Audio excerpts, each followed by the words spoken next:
Hi everyone, welcome. Today is May 26, 2021, and there is a big lunar eclipse today. I was feeling kind of compelled to do a reading on the eclipse just to look at what we can expect to see in the news around us during this time of the eclipse, and some things that we might be experiencing personally.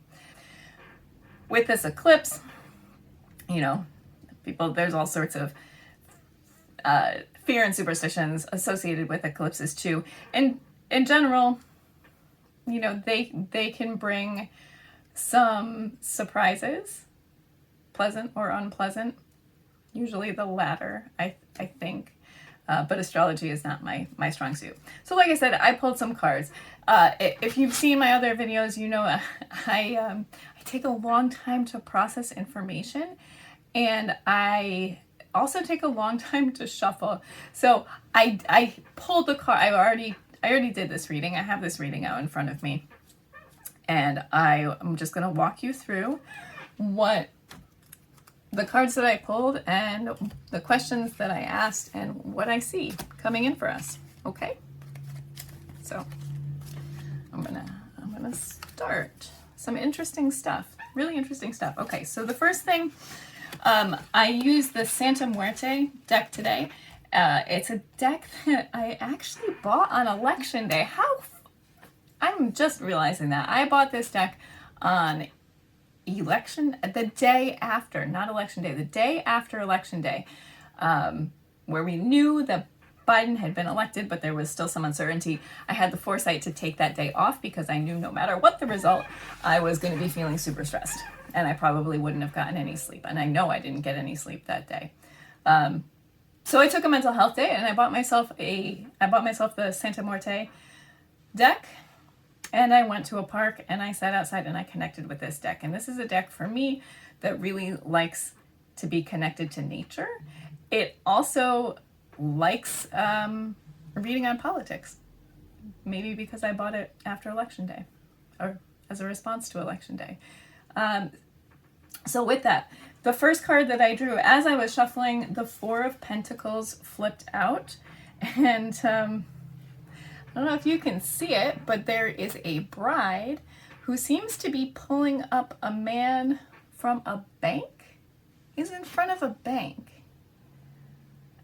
I'm assuming that she's picking him up. If you're familiar with the traditional Four of Pentacles, it shows this like really kind of miserly old man with a dour look on his face, clutching his money. So the first thing that I thought when I pulled this card, obviously, is that, well, I took it as a warning from Spirit, first of all, about watching your finances, and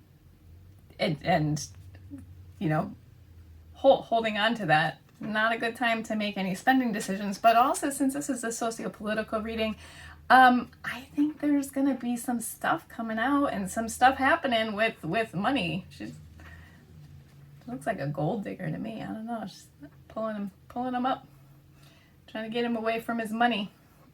Anyway, so I think there may be some stuff in the news about money and about banks in particular. Maybe one particular really big foreign bank. I don't know. We'll see about that. So anyway, that was a card that flipped out. I think that bridges both political and personal.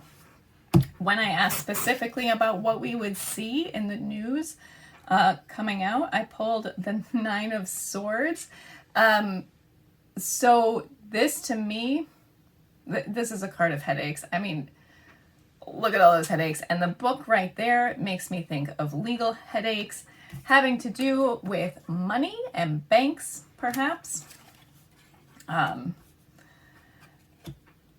When I asked to clarify who was having these legal headaches, I got the Judgment card. No joke. I didn't make this up. I did not. I couldn't have made up this reading.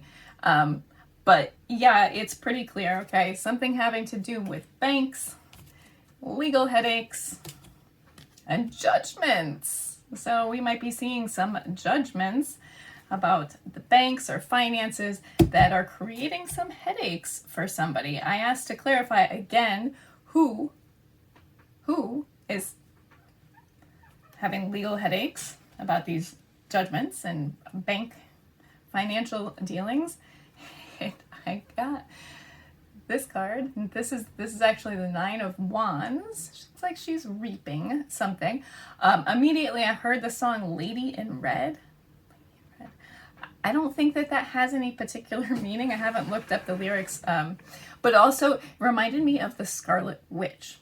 And again, I'm not entirely sure what that means either, but I think that there's something to both Lady in Red, Scarlet Witch, and perhaps Mother Russia. It's making me think of Russia. Russia, money, legal headaches, and judgment.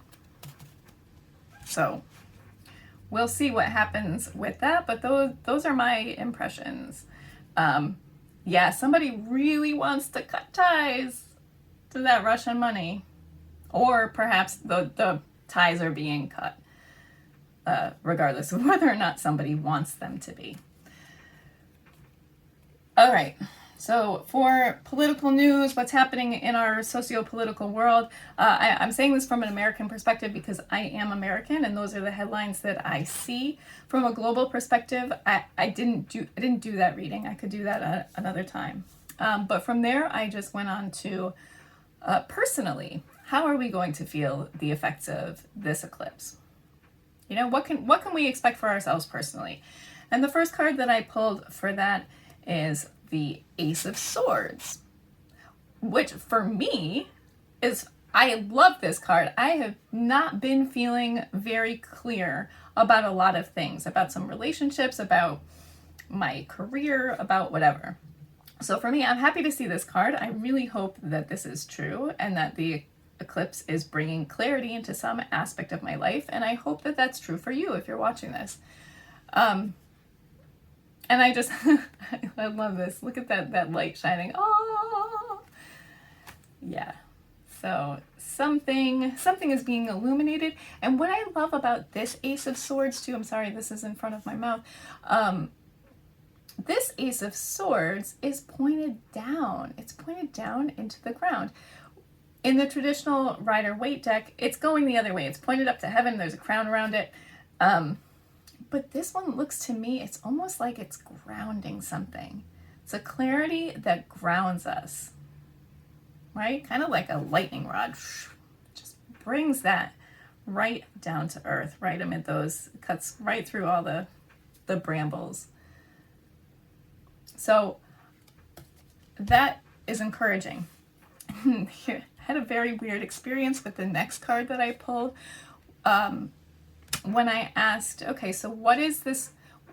What is the nature of this clarity? What does it clarify for us? And I got strength. So cool. And also very straightforward. My guides know that I'm very literal. I'm really not totally literal, but when it comes to the cards, they know that they need to make things very plain for me. So yeah, what are we getting clarity on? We're getting clarity on our strengths. Okay, so after watching this video again, I'm realizing that the picture on this card is actually somebody wrestling with a dragon. So when it comes to this clarity, it is probably around an issue that we've been wrestling with for some time. My experience with this card when I pulled it, I've had this deck since November. Granted, it's not my go-to deck. I use it for I use it for these political readings, but I haven't been doing that lately because it stresses me out. I've never actually seen this card. I pulled this and I was like, I had one of those moments. What do they call it? It's like the Berenstain Bears. You know how some people swear it was spelled one way and then it changed. I had one of those moments with this card. I swear that it was a different image before. Because I've gone through this deck, I've put all the cards in order, I've looked at every single one, and I cannot remember ever seeing this image for the Strength card. Of course, I have no idea what else it could possibly be, so I think just my memory is a hot mess. But still, just a cool, weird experience that it's never really come up for me in this deck before, but here it is very clearly saying, this eclipse is bringing us clarity about our strengths. And then I asked, well, what does that allow us to do? What does that allow us to do? What's the result of that? And I got the Queen of Wands. What an awesome card.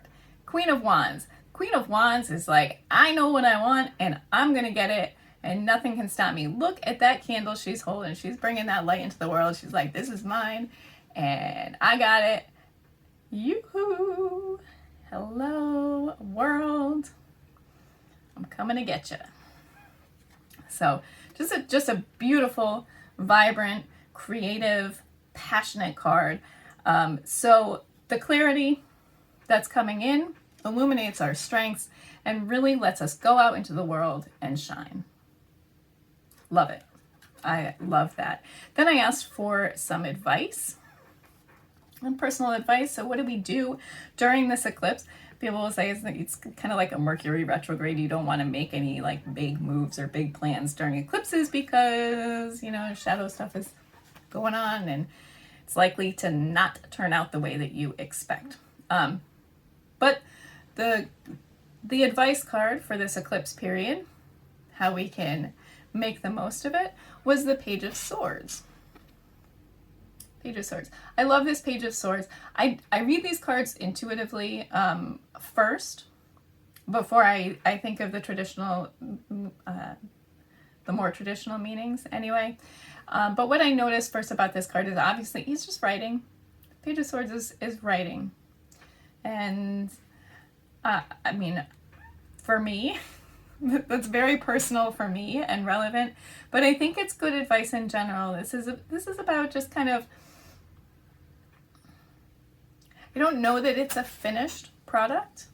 The page is still working things out, still learning and studying. I think it's just drafting. It's getting those things down. So whatever clarity is coming in, whatever seeds are planted and passions are stirred with this Queen of Wands, record them. Keep a record. Write them down. Use those as seeds for the future when the energies are a little bit freer, less restricted. But overall, this is really encouraging. If you're a writer, write. If you journal, journal. Whatever you do to channel yourself, do that. And that is the advice that I have, the advice that Spirit has for us on this day of the eclipse, May 26th, 2021. So I hope that helps you. If it does, and you haven't already, please like and subscribe. I post really sporadically. Sorry, I'm just reminded of Clueless. I'm showing my geriatric millennialism. But I forget her name. She goes, I'll be seeing you. And she says, I hope not sporadically. The vocab word of the day. Anyway, yeah, I don't post much. When I do, it's kind of random. But I'm so glad that you found me today. Be blessed. Bye.